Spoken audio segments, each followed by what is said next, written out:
I never thought I'd be writing something like this, but here I am. I'm Sarah, 34F, and I've been married to Earl, 36M, for 12 years now. We have 3 amazing kids: Milo, 10F, Zeke, 8M, and Jill, 5F. Up until recently, I thought we had a great relationship with Earl's parents, Martha, 58F, and Gregory, 60M. But life has a way of throwing curveballs when you least expect them. Earl and I met in college. We were both business majors, and we ended up paired together for a group project in our marketing class. I remember thinking he was cute, but I was too focused on my studies to pursue anything. Earl, however, was persistent. He kept finding reasons to study together, and eventually asked me out for coffee. That coffee date turned into dinner, which turned into movie nights, and before we knew it, we were inseparable. After graduation, we dated for 2 years before tying the knot. Throughout our relationship, Martha and Gregory were incredibly supportive. They welcomed me into their family with open arms, and over the years, I felt like I've become more than just an in-law. I'm truly part of the family. I still remember the first time I met them. Earl had invited me over for Sunday dinner, a weekly tradition in his family. I was nervous, but Martha greeted me with a warm hug and immediately put me at ease. Gregory cracked jokes all evening, and by the end of the night, I felt like I'd known them for years. When Earl and I got engaged, Martha was the first person I called after my own mom. She cried tears of joy and immediately started talking about wedding plans. She and my mom became a formidable wedding planning duo, and the day wouldn't have been nearly as perfect without their efforts. After we got married, Martha and Gregory continued to be a big part of our lives. They were there for the birth of each of our children, always ready with a helping hand or a home-cooked meal. When I went back to work after my maternity leave with Milo, Martha offered to watch her 2 days a week so we could save on childcare costs. It was an incredibly generous offer, and it allowed me to ease back into work without worrying about Milo. Our life was pretty standard until about 6 months ago when Earl got a big promotion at work. He's now a regional manager, which is great for his career but requires him to travel extensively. He's often away for weeks at a time, which has been a huge adjustment for all of us. I've taken on more responsibilities at home, and Martha and Gregory have been a godsend, helping out with the kids whenever they can. Last month, Martha and Gregory invited us all over for a big family dinner to celebrate Gregory's 60th birthday. It was supposed to be a joyous occasion, with all the extended family coming together. Earl couldn't make it due to a work trip, but I went with the kids, excited to spend time with everyone. The dinner started off well. We all helped prepare the food, and the atmosphere was festive. I made Gregory's favorite apple pie, a recipe he taught me years ago. As we cooked, we reminisced about past family gatherings and shared funny stories. It felt like old times. However, as we sat down to eat, I noticed something off. The conversation seemed to flow around me rather than include me. At first, I brushed it off, thinking I was just being sensitive due to Earl's absence. But then I realized that every time I tried to join in, someone would change the subject or talk over me. It was subtle, but it was definitely happening. But then things took a turn for the worse. As we finished dinner, Martha stood up to make a toast. She spoke about family, love, and then, to everyone's surprise, she mentioned their dog, Max, who had passed away a few weeks ago. I was shocked. I hadn't heard about Max's death.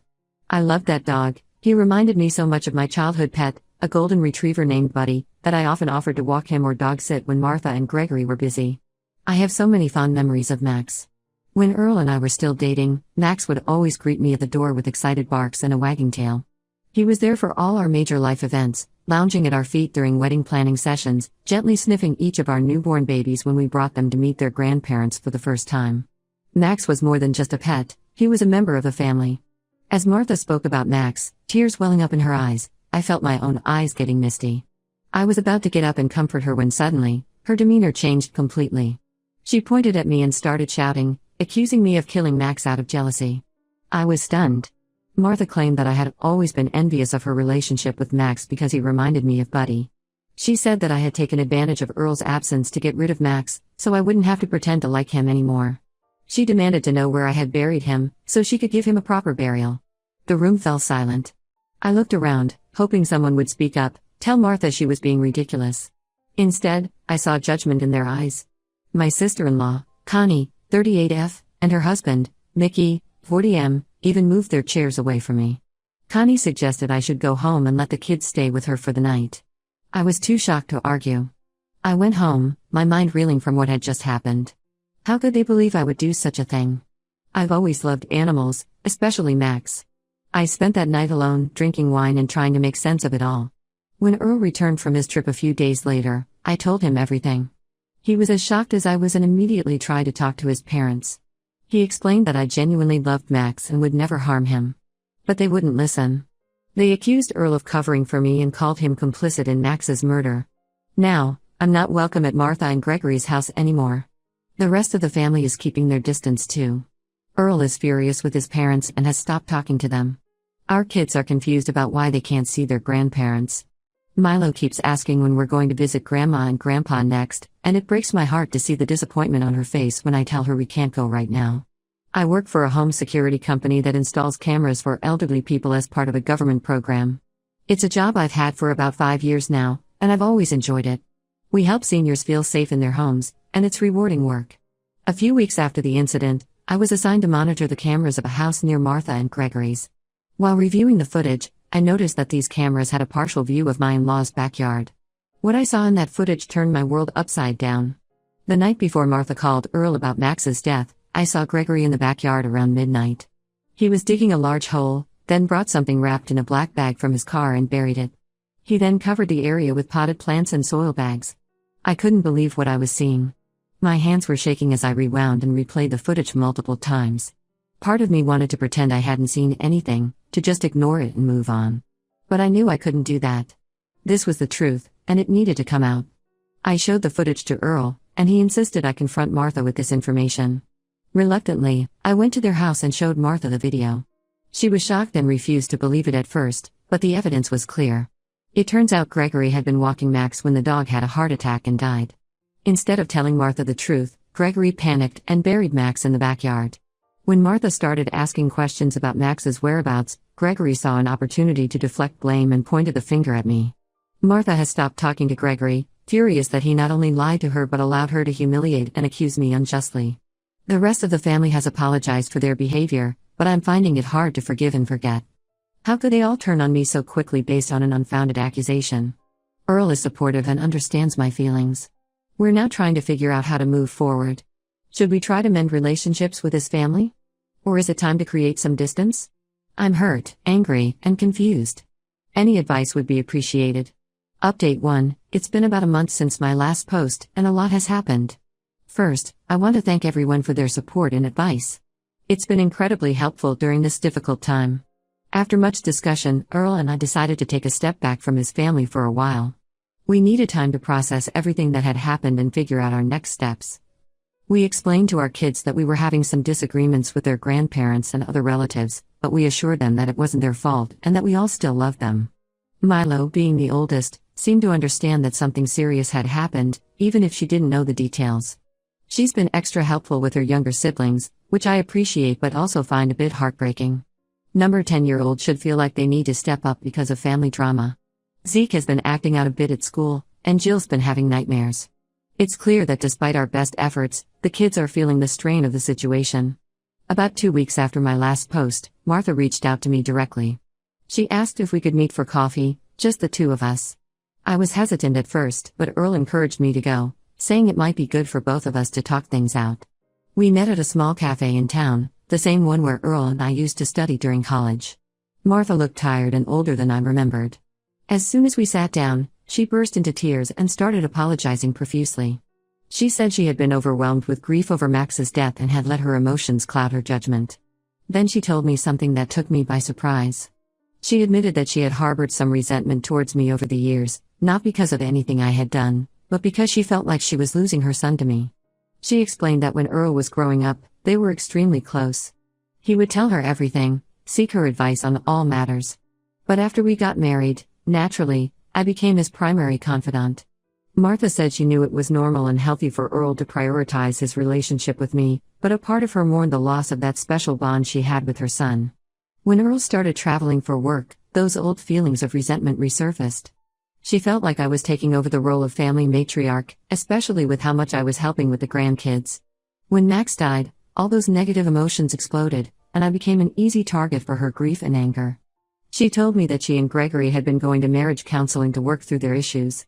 Gregory had admitted that he panicked when Max died because he felt responsible. He had been distracted on his phone when Max wandered into the street and got hit by a car.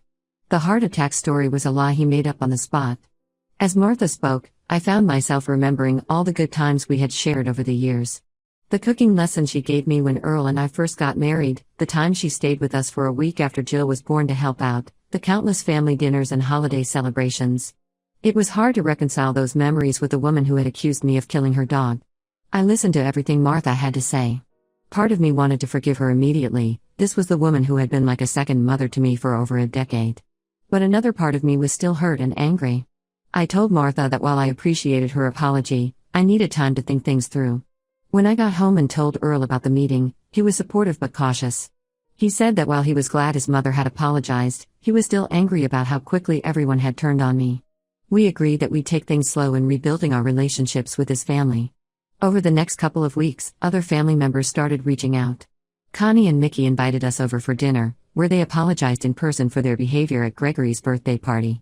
It was an awkward dinner, to say the least. The kids played together, seemingly oblivious to the tension between the adults. Connie explained that she had been caught up in the moment at the party, and in hindsight, she realized how irrational the accusation against me had been. Mickey mostly stayed quiet, but he did apologize for moving away from me at the dinner table. Earl's younger brother, Alex, 32M, who hadn't been at the party, called to say he was sorry for believing the accusations without talking to us first. He admitted that he had heard the story secondhand from Connie and had jumped to conclusions without getting all the facts. Alex has always been a bit impulsive, so his reaction didn't surprise me, but his apology seemed genuine. Gregory, however, has remained distant. Earl's had a few short phone conversations with him, but Gregory seems too ashamed to face me directly. Martha says he's struggling with guilt over the whole situation. Part of me feels sorry for him. I can't imagine the burden of carrying such a secret, but another part is still angry at how his lie snowballed into this huge family rift. As for our kids, we've started allowing supervised visits with Martha and Gregory. We're taking it slow, making sure the kids are comfortable and that there's no tension when we're all together. The first visit was at a neutral location, a local park. We kept it short, just an hour of playtime followed by ice cream. The kids were excited to see their grandparents, and Martha and Gregory were on their best behavior, showering the kids with attention and small gifts. It's a process, and some days are harder than others. There are moments when I remember how quickly they all turned on me, and it still hurts. But we're taking it one day at a time, trying to rebuild trust and move forward. I'm still not sure what our family dynamic will look like in the long run, but I'm cautiously optimistic. Thank you all again for your support. I'll update again if there are any significant developments. Update 2, it's been another month, and I wanted to give you all an update on our family situation. Things have been complicated. We've continued with the supervised visits between our kids and Martha and Gregory. For the most part, these have gone well. The kids are always excited to see their grandparents, and Martha and Gregory have been on their best behavior. They've been bringing small gifts for the kids and trying to make up for lost time. Last week, we had planned another visit to the park. The weather forecast predicted rain, so we decided to have the visit at Martha and Gregory's house instead. It was the first time we'd been back there since the incident at Gregory's birthday party. Walking into their house brought back a flood of memories, both good and bad. The kids immediately ran to the backyard to play on the swing set that Gregory had built for them years ago. Earl and I chatted with Martha in the kitchen while she prepared some snacks. Gregory was supposedly at a doctor's appointment. As we talked, I couldn't help but notice how much older Martha looked. The stress of the past few months had clearly taken its toll on her. Suddenly, we heard Zeke shouting from the backyard. We all rushed out to find him holding a small, dirty collar. It was Max's collar. Zeke had been digging in the flower bed, the same one where Gregory had buried Max, and had uncovered it. Martha broke down crying, and the kids were confused and upset. Earl took the kids inside while I tried to calm Martha down. In the midst of this chaos, Gregory came home. The look on his face when he saw the scene in the backyard, it was a mix of shock, guilt, and resignation. That evening, after we'd taken the kids home and put them to bed, Earl and I had a long talk. We were both upset that Gregory hadn't properly buried Max, leaving his collar where our children could find it. It brought back all the hurt and anger from before. We decided to take another step back from Earl's family. We've suspended the visits for now, explaining to the kids that Grandma and Grandpa need some time to take care of some grown-up problems. They were disappointed, but seemed to understand. Milo, ever the perceptive one, asked if it had something to do with the collar Zeke found. We didn't want to lie to her, so we explained in simple terms that finding the collar had brought up some sad feelings for everyone, and we all needed some time to process those feelings. I've also been dealing with some personal fallout from all of this. My coworkers found out about the incident with the security footage, and there's been some talk about whether I abused my position by looking at footage that wasn't directly related to my assignment. My boss has been understanding, but I'm worried about the long-term implications for my job. To make matters more complicated, I ran into Martha at the grocery store yesterday. It was awkward, to say the least. She tried to apologize again for everything that had happened, but I found myself unable to really engage with her. The hurt is still too fresh, I guess. I ended up making an excuse and leaving the store without finishing my shopping. Earl and I are considering family counseling to help us all process what's happened. We want to make sure our kids aren't too affected by all this family drama. Zeke's been having trouble sleeping since finding the collar, and Jill's been extra clingy lately. Even Milo, who usually takes everything in stride, has been quieter than usual. As for Martha and Gregory, Earl spoke with Martha on the phone yesterday. She's devastated about what happened with Max's collar and admits that she and Gregory never properly dealt with their grief over losing Max. They're looking into pet bereavement counseling. Gregory, on the other hand, has retreated further. Martha says he's barely speaking to anyone, consumed by guilt and shame. Part of me feels sorry for him, but another part is still angry at how his lies snowballed into this huge family rift. We're taking things day by day. Right now, our focus is on our kids and on healing as a family unit. We're not sure what our relationship with Earl's family will look like going forward, but we know we need to prioritize our own well-being first. Thank you all again for your support and advice. It really helps to have a place to share these updates and get feedback. I'll post again if there are any major developments. Update 3. It's been about 6 months since my last update, and I wanted to share some final thoughts on this whole situation. After the incident with Max's collar, we decided to seek family counseling. It's been incredibly helpful for all of us, especially the kids. They've had a safe space to express their confusion and hurt over the family conflict, and we've learned better ways to communicate with them about difficult topics. Milo, in particular, has really opened up in these sessions. She admitted feeling responsible for keeping her younger siblings happy during all the family drama. Our therapist has been working with her on understanding that it's not her job to manage her siblings' emotions. Zeke's behavior at school has improved, and Jill's nightmares have become less frequent. As for Earl's family, we've slowly been rebuilding relationships, but things are different now. We've had several family meetings, mediated by a therapist, to work through our issues. It's been tough, but we're making progress. Martha and Gregory have been going to individual and couples therapy. Gregory finally opened up about his actions and apologized to me directly. It was a difficult conversation, but it felt like a necessary step in moving forward. He explained that his fear of disappointing Martha had led him to make a series of bad decisions, snowballing into the mess we found ourselves in.